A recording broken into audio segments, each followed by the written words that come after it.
Tu arrives chez toi, tu regardes ton compte bancaire, le salaire est rentré il y a 3 jours, et il reste déjà moins de la moitié. Tu sais pas exactement où est passé l'argent. Et là tu te dis, je gagne correctement ma vie. Pourquoi j'avance jamais? Si tu as déjà ressenti ça, cette vidéo est faite pour toi. Je m'appelle Morgan et je passe beaucoup trop de temps à penser à la façon dont les millionnaires construisent leur richesse. Pas les chanceux, pas les héritiers, les gens ordinaires qui ont appliqué des règles précises.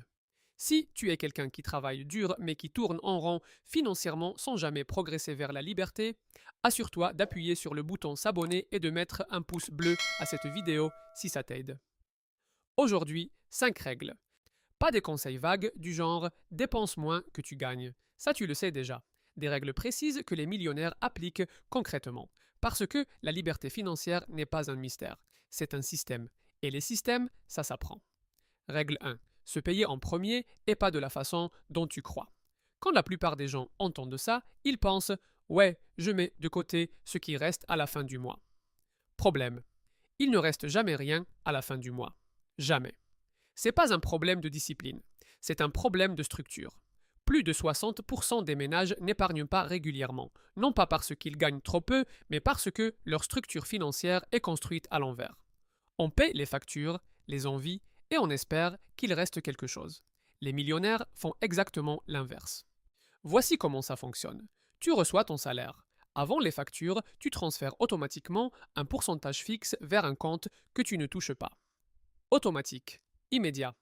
Pas négociable. C'est là que ça devient vraiment intéressant. La psychologie comportementale nous prouve que les humains s'adaptent naturellement à ce qu'ils ont disponible. Si tu as 2000 euros disponibles après avoir mis 300 euros de côté, tu vas vivre avec 2000 euros.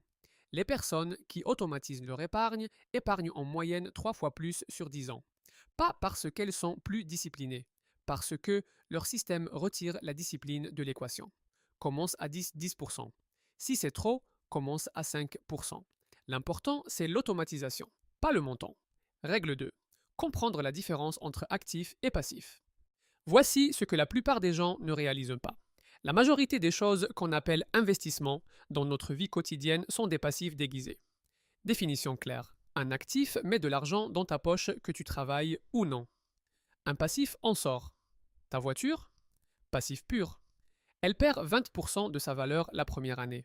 Elle te coûte en assurance, entretien, carburant. Elle ne génère aucun revenu. Et ta résidence principale, là ça dérange du monde, n'est pas forcément un actif. Pendant que tu y habites, elle te coûte. Crédit, taxes, entretien. Elle sort de l'argent chaque mois. Les millionnaires accumulent des actifs réels. Actions avec dividendes. Immobilier locatif avec cash flow positif. Des choses qui travaillent pendant qu'ils dorment. Exemple concret. Tu as 500 euros par mois dans un portefeuille diversifié à 8% de rendement annuel. La performance historique moyenne des marchés sur 30 ans. En 20 ans, 294 000 euros. En 30 ans, 745 000 euros. C'est pas de la magie, ce sont les intérêts composés. La question que tu dois te poser à chaque achat. Est-ce que ça met de l'argent dans ma poche ou est-ce que ça en sort? Règle 3. Maîtriser le jeu de l'endettement. Les millionnaires n'évitent pas les dettes. Ils évitent les mauvaises dettes. La distinction peut faire la différence entre la richesse et la pauvreté. Mauvaise dette, elle finance des passifs. Le crédit revolving à 20% pour une télé. Le crédit auto pour une voiture qui dépasse tes moyens. Si tu portes 5 000 euros de dette à 20% et que tu paies le minimum chaque mois, tu peux mettre des années à rembourser et payer plus du double en intérêt.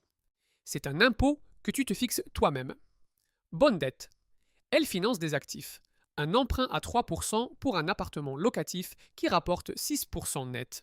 Tu utilises l'argent de la banque pour générer plus que ce que tu payes. C'est ce que les riches appellent le levier.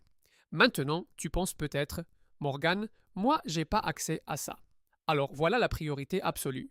Éliminer les mauvaises dettes d'abord. Rembourser une dette à 20%, c'est l'équivalent d'un investissement garanti à 20%. Il n'existe aucun placement accessible qui garantisse ça. Aucun. Méthode simple. Liste tes dettes par taux décroissant. Paye le minimum sur toutes, sauf la plus coûteuse. Mets tout sur elle. Quand elle est éteinte, passe à la suivante. Règle 4. Diversifier ses revenus, pas juste ses placements. Voici ce que la plupart des gens ne réalisent pas. 65% des millionnaires autoconstruits avaient au moins 3 sources de revenus avant d'atteindre le million. 3. Parce qu'une seule source, c'est fragile. Ton employeur peut te licencier. Ta santé peut flancher. Mais 3 sources et une perturbation ne suffit pas à te couler. Il y a 3 catégories. Les revenus actifs, ton salaire, tes prestations. Tu échanges ton temps contre de l'argent, limité par les heures dans ta journée. Les revenus semi-passifs, location immobilière, activité en ligne, nécessitent une supervision mais tournent sans toi. Et les revenus passifs, dividendes, intérêts, royalties. Ils arrivent que tu travailles ou pas. C'est là que ça devient vraiment intéressant. La liberté financière a une définition précise. C'est le moment où tes revenus passifs dépassent tes dépenses.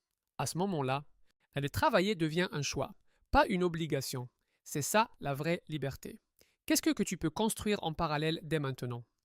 Un compte d'investissement en ETF, un projet en ligne. L'important, c'est de commencer à penser en termes de sources multiples. Aujourd'hui, règle 5. Investir dans son capital humain avant tout le reste. C'est la moins glamour, mais c'est celle qui a le plus grand potentiel de transformation. Écoute, si tu gagnes 1500 € par mois et que tu épargnes 10%, c'est 150 €. Avec les meilleurs investissements du monde, ton potentiel est structurellement limité. Mais si tu investis en toi-même et que tu passes à 3000 € par mois, tu travailles avec 300 € d'épargne mensuelle. Double le revenu et tu doubles ta capacité de construction. Le moteur de tout, c'est ton revenu. Une formation à 500 € qui te fait passer de 2000 € à 2500 € par mois, c'est 6000 € de gains annuels. Le retour sur investissement. 1100% la première année. Aucun placement ne t'offrira jamais ça. Les millionnaires lisent au moins 30 minutes par jour sur leur développement. Ils investissent dans leur réseau, parce que le capital social a une valeur économique réelle. Ils investissent dans leur santé, parce qu'une mauvaise santé est l'une des premières causes de difficultés financières. Voilà les 5 règles. Se payer en premier automatiquement. Distinguer actif et passif. Maîtriser l'endettement. Construire plusieurs sources de revenus. Investir dans soi-même. La vérité que je veux que tu gardes. La liberté financière n'est pas réservée aux génies ou aux héritiers. Elle est réservée à ceux qui comprennent les règles et qui les appliquent avec constance. Pas de perfection, juste de la constance. Le meilleur moment pour planter un arbre, c'était il y a 20 ans.